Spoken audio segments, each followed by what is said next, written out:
एक अधूरी कहानी। अनन्या और आरव एक कॉलेज के क्लासमेट्स थे। दोनों का मिलना एकदम फिल्मी था।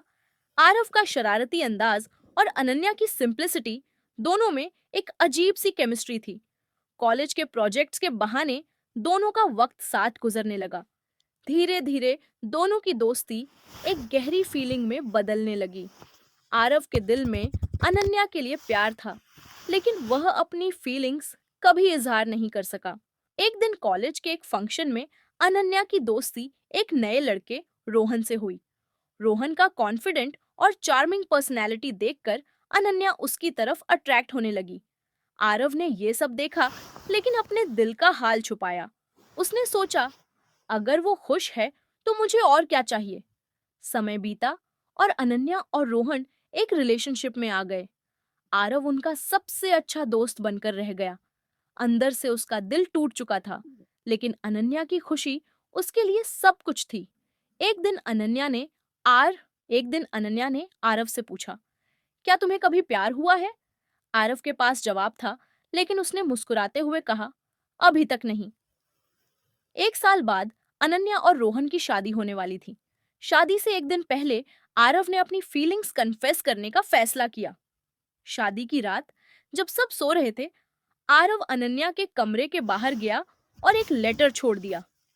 लेटर में लिखा था, अनन्या, मैं कभी नहीं चाहता था कि मेरी फीलिंग्स तुम्हारी खुशी के रास्ते में आएं। तुम्हारी खुशी मेरी जिंदगी है और रोहान के साथ तुम्हें खुश देखकर मुझे सुकून मिलता है।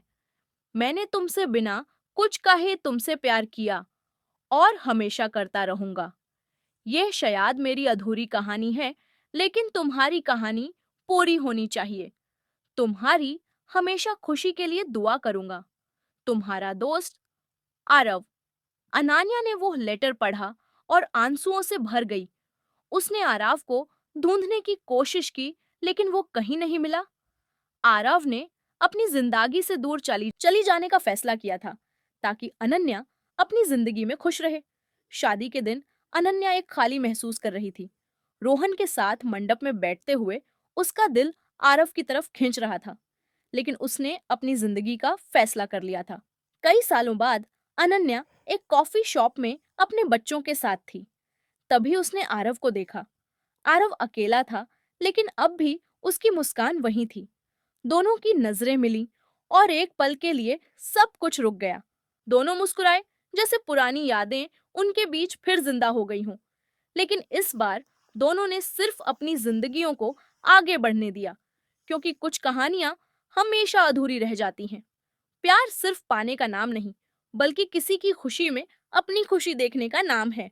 अगर ये कहानी आपको अच्छी लगी, तो लाइक, शेयर, सब्सक्राइब करें हमारे चैनल को, ताकि हम आपके लिए ऐसी और वीडियो लेकर आएं।